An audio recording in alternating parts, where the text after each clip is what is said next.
Voces de cambio, educación, política, economía, ciencia y tecnología, salud, cultura y toda una diversidad de temas en las Voces de Cambio. En las Voces de Cambio. Muy bien, muy buenos días a todos los que nos escuchan y nos ven en Voces del Cambio, un espacio de cambio de Michoacán que cada día crece, cada día se fortalece y se consolida más como un espacio de información para todos los michoacanos. Y pues bueno, nuevamente retomando esta actividad tan bonita y tan enriquecedora, le damos la más cordial bienvenida al doctor Carlos Ortiz Paniagua. Él es profesor, investigador, académico del Instituto de Investigaciones Económicas y Empresariales del ININE, de la Universidad Michoacana, un académico muy joven, pero muy destacado, con mucha experiencia, y que sabe de los temas con mucha sensibilidad y con mucha claridad. Y justamente para eso queríamos platicar, Carlos, este tema que empezamos el año con un tema que nos preocupa o que nos preocupó a muchos, esta caída del peso, esta depreciación de nuestra moneda, esta crisis financiera. Y qué mejor que platicar con la gente que sabe. Carlos, te agradezco mucho que estés aquí con nosotros en Voces del Cambio. Marx, me da muchísimo gusto estar aquí contigo. De veras te agradezco mucho la presentación y, por supuesto, la invitación. Es un placer para mí poder compartir un momento de charla y en la cual podamos discutir y aportar algo a este medio y a todos tus televidentes. Sí, y que sepamos cuáles son las causas y que estemos informados y qué viene, ¿no? ¿Qué es lo que puede pasar con una situación que afecta, que está afectando al mundo entero, que está afectando a México, y cómo nos va a afectar a los michoacanos? A pesar de todos los esfuerzos que se han hecho para salir adelante, bueno, ahora vienen estos problemas globales. ¿Cuál es la situación? ¿A qué debemos esta crisis del dólar? Del peso? ¿Cómo está? ¿Cuáles son las causas? ¿Cuál es el contexto para todos aquellos que nos están viendo? Efectivamente, Marx este año nos recibe y en los primeros días empezamos a notar que ya había una tendencia del peso a devaluarse con respecto al dólar, o bien el dólar a ganar terreno, a apreciarse con respecto al peso. Y esta noticia, bueno, nos agarra a todos nos agarra de sorpresa, como de repente se va a niveles históricos, a más de 18 pesos por dólar. Y si bien es algo que se venía dando desde finales del 2014 y que durante todo el 2015 fue una constante, toda esta incertidumbre de cómo iba cambiando el tipo de cambio, pues sería muy interesante empezar precisamente viendo cuáles serían las causas, aunque es una historia muy larga y es una historia inclusive algo compleja de platicar, porque no se trata solo de una depreciación del peso, sino se trata de una apreciación del dólar a nivel planetario. Y bueno, la historia, que podemos sintetizarla, tiene que ver con una relación muy estrecha que tiene el dólar con el petróleo, ¿no? Que hace algunos años que se estableció esta relación en el llamado petrodólar, y que la demanda de petróleo se estableció que se intercambiara en dólares.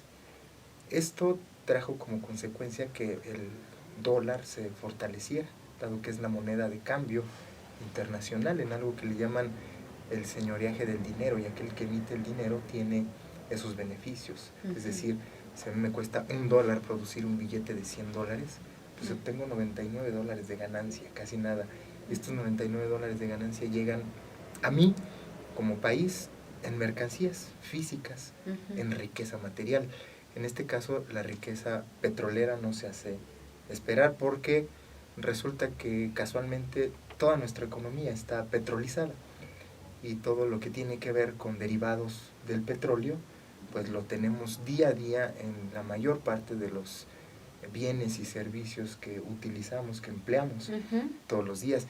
Y es por ello que una vez que el tipo de cambio, una vez que el dólar se intercambia por el petróleo, pues le da fortaleza al dólar. Sin embargo, hace un poco más de una década, algunos países dejaron de intercambiar el petróleo por dólares, empezaron a intercambiar petróleo por euros, o incluso por otras monedas. Esto, por supuesto, es un asunto de oferta y demanda. Al haber menos demanda de dólares a cambio de petróleo, pues el dólar fue perdiendo terreno, y esto lo vivimos en principios de la década del 2000 y la crisis del 2008, la cual también pierde terreno el dólar, y ahora con estos sucesos geopolíticos que están ocurriendo desde hace algunos años, más acentuados a partir del 2011, pues estamos viendo cómo empieza otra vez a intercambiarse el petróleo por dólares, aumentar la demanda de dólares, y esto fortalece al dólar a nivel internacional. Como vemos, no es un asunto solamente económico, es un asunto de economía política y de geopolítica internacional. Por ello es que estamos experimentando que en este momento la recuperación del dólar obedece en buena medida a ello, y muchos han querido destacarlo como la recuperación de la economía estadounidense.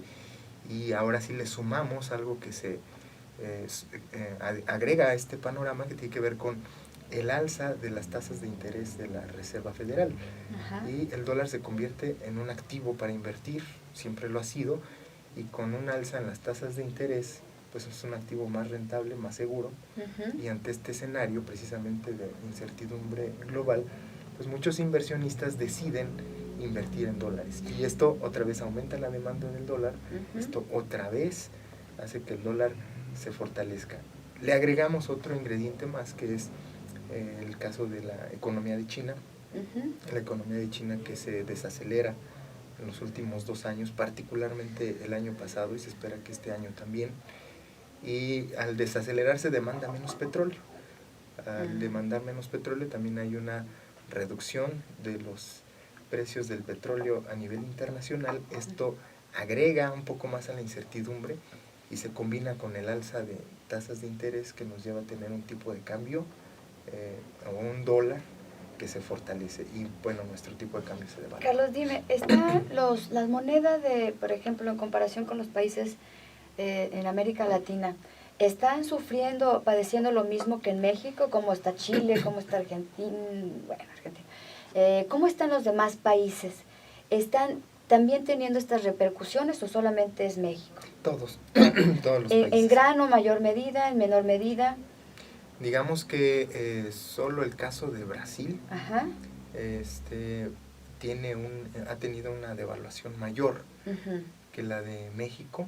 Por las cuestiones del petróleo también, ¿no? México. Así es. Y de ahí en adelante todos los países han experimentado una depreciación de sus monedas, y los casos más críticos en América Latina tienen que ver con Brasil, ¿no? Brasil, México, Venezuela también. Y luego sigue México. Por ahí anda. O sea, pero si también los países europeos, también hemos visto cómo el euro está perdiendo terreno, y eso también por lo que decíamos hace rato, ¿no? Las transacciones del petróleo. Decía mi hermana, ya no vamos a ir a Estados Unidos, ahora vamos a ir a Europa. Pero bueno. No estaría nada mal. Pero entonces, si lo viéramos así, estamos como en esta escala en donde Brasil, Venezuela, México. Por toda esta cuestión del actuar del gobierno, esta cuestión de decir, bueno, el gobierno no ha hecho lo que ha tenido que hacer, el gobierno pues nos ha llevado a estos niveles. ¿Cómo es la participación? ¿Qué es lo que el gobierno, cuál ha sido su papel? ¿Cómo lo calificarías, el papel del gobierno? No, ¿se pudo haber prevenido esto? ¿Se pudo haber, lo estamos haciendo, se está haciendo esto? ¿Hace falta por hacer algunas otras cosas, Carlos, para estar bien preparados, bien fortalecidos ante una todavía, porque todavía por ahí se dice que puede haber todavía más depreciación? Wow, esta pregunta es muy buena. Me recuerda mucho a que, por ejemplo, si tú eres un deportista muy bien preparado y pierdes frente a uno de tus rivales que siempre han sido rivales en el deporte, no necesariamente pierdes porque tú hayas perdido condición física o tu estrategia te haya fallado. En buena parte no tienes esa condición física que tiene el vecino, pero la otra es que tu contrincante se superó mucho en condición física. Algo así es como lo que está pasando. Y en ese sentido, para la economía mexicana, que tiene fallos estructurales, como le llaman los economistas, pues este tipo de movimientos le afectan de sobremanera. La reacción del gobierno es una reacción que tiene un margen de maniobra limitado.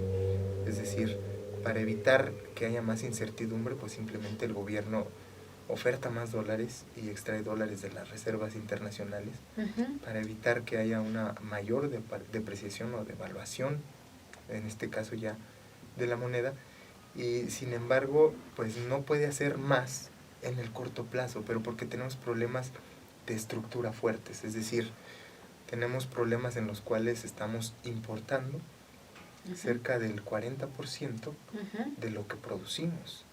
Entonces, al tener esta, digamos, debilidad y que dependemos de muchos productos para poder crecer económicamente. O sea, pues México importa 40% de la... Si de quiere lo que producir lo que quiera producir, 40% de los componentes de ese producto son importados, en promedio.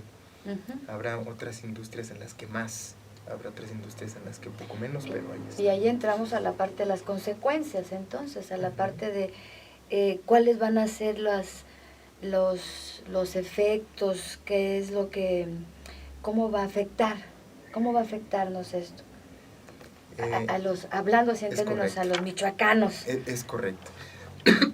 hay una afectación general, digámoslo así, lo que le llaman el traspaso del tipo de cambio, que lo tienen muy bien estudiado ahí en el Instituto de Investigaciones Económicas, algunos investigadores, y que nos advierten que hay un rezago más o menos de 2 a 3 meses, que se traspasa el efecto de una devaluación a los precios.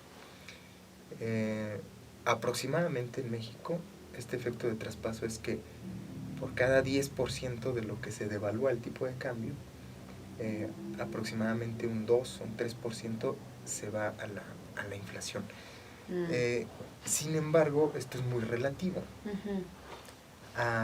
Digamos que lo que se conoce ya como parte del acervo popular es que si se devalúa la moneda, a la gente que exporta le va muy bien, lo cual no es necesariamente cierto, porque se tienen que cumplir ciertas condiciones. Es decir, puede haber un exportador, pero que si no tiene, o tiene unos costos financieros muy altos, y estos costos financieros los tiene en dólares, pues no necesariamente le va a ir bien con una devaluación y con un alza en las tasas de interés como las que estamos viendo en este momento.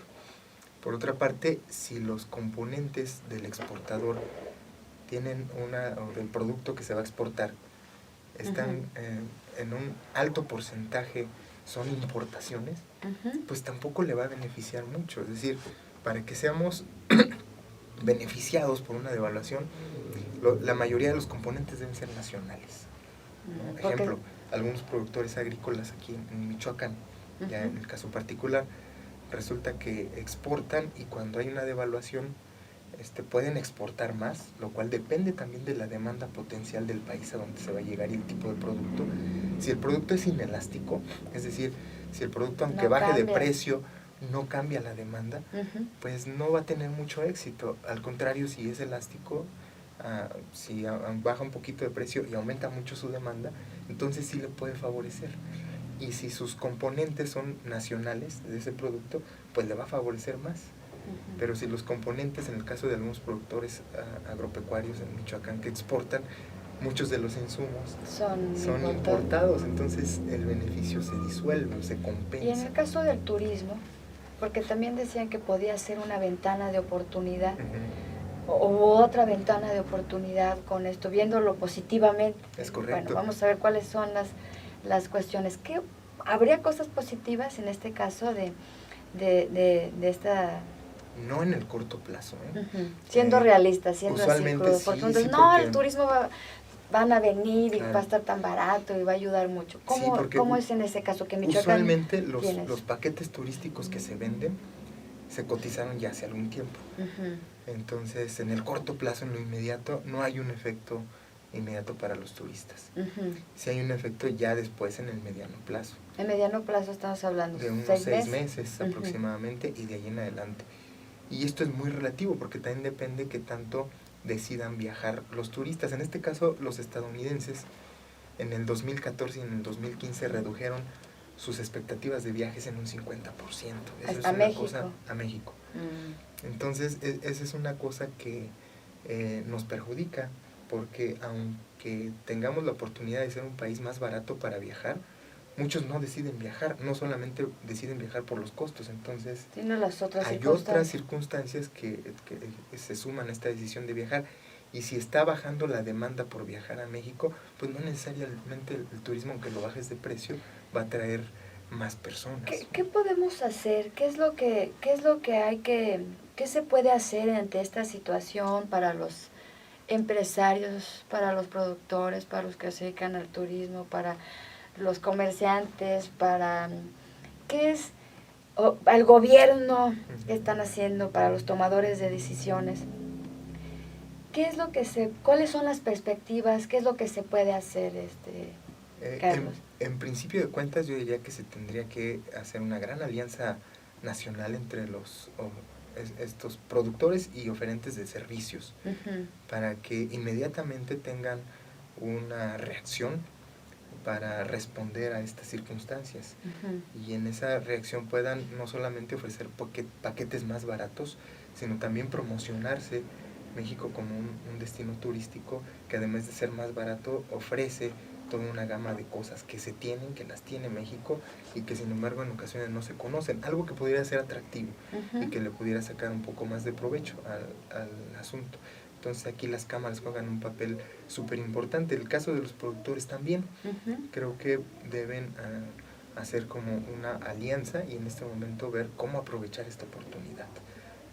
Juntarse con tomadores de decisiones en las cámaras, ofrecerle también al gobierno una posibilidad de, aquí tenemos un programa para aumentar nuestra oferta exportable, tenemos una gran oportunidad, necesitamos apoyo en estos rubros, pero en este momento es momento de organizarse para ello. Ahora, en lo individual, hay muchas personas que tienen créditos, por ejemplo con tarjetas de crédito. Lo que vamos a ver en los siguientes meses es incertidumbre y una variación en las tasas de interés de las tarjetas de crédito, muy probablemente a la alza. Las deudas. Sí, por decir nuestras, por decir. Sí, todos quienes estemos manejando tarjeta de crédito, pues procuremos manejarla de manera cuidadosa, porque puede subir, es muy probable que suban las tasas de interés variable, ¿no? Entonces, en este sentido vamos a tener un año lleno de incertidumbre, y para los empresarios que tienen créditos contratados en dólares, pues en este momento sería ideal que empezaran a refinanciar esos créditos para que pudieran dejarlos ya en pesos y establecer sistemas de pagos. Lo que vamos a ver es que muchos empresarios este año, por la incertidumbre, no van a contratar o no van a producir. ¿El alza de precios se dará en más? Porque ahora con lo que quieren hacer esta desvinculación del salario, el salario con los precios, y se me olvidó cuál es la palabra correcta. Indexación. La indexación. Aparte de esto, esta cuestión del dólar repercute aún más en el consumo familiar, en la adquisición de los bienes para vivir, en los precios, en los alimentos, en el vestido, la ropa, la carne, la educación, todo. Sí, sí, ya lo vimos. El año pasado disminuyó un 10% la cantidad de productos importados, aparatos electrónicos, ropa, calzado, entre otros. Este año se espera que empiece a reducir también la demanda de coches, que están valorados en dólares. Es decir, sí le va a pegar al consumo y a los consumidores, ¿no? Viene un efecto ahí más o menos de un 10 a 15% de reducción en las compras. Pues qué panorama, es un panorama importante, no decir por panorama negro ni mucho menos, pero estar preparados, ¿no? Claro. Y estar informados en saber cuál es el contexto de estos primeros 6 meses para el año, y empezar a trabajar en ello, ¿no? Carlos, se nos fue el tiempo volando, realmente hay mucho que platicar, te agradezco muchísimo, esperamos tenerte pronto aquí en Cambio de Michoacán. Gracias, Max, un Y placer. y pues hay mucho que platicar, te agradezco mucho, muy importante, para estar bien informados, para saber qué es lo que está pasando y qué es lo que puede pasar con este tema tan sonado, tan escuchado, que a veces no registramos los impactos, realmente los impactos que va a tener esta cuestión en la economía familiar. Sí, y sobre todo que pone nuevamente en el foco por qué nos afecta tanto el que se devalúe el tipo de cambio, ¿no? En ciertas circunstancias, digamos, nos debería de favorecer también para el caso de las remesas. Así es. Sin embargo, si los precios van subiendo a la par de que suben el dólar, pues entonces el efecto también se disminuye, no se disipa. Entonces, ¿Disminuyen las remesas sí, también? No necesariamente, pero afortunadamente hemos visto que el efecto todavía no pega tan fuerte, ¿no? Este 10% de disminución en el consumo no es algo tan significativo como para empezar a pegarle a la economía, que se estima que este año pueda crecer hasta un 3%. Bueno, entre un 2 y un 3%, porque hay un alto grado de comparación incertidumbre. del año pasado, En que fue. comparación del año ¿Cuánto pasado, fue el año que fue del pasado? 2, poco más del 2%. 2%. Bueno, muy bien, pues mucho que platicar, Carlos, te agradezco mucho, se nos acabó el tiempo y esperamos tenerte próximamente. Al Te contrario, agradezco. Marcia, Muchas un gracias placer platicar contigo. y seguimos para la próxima, no dejen de seguirnos. Muchas gracias.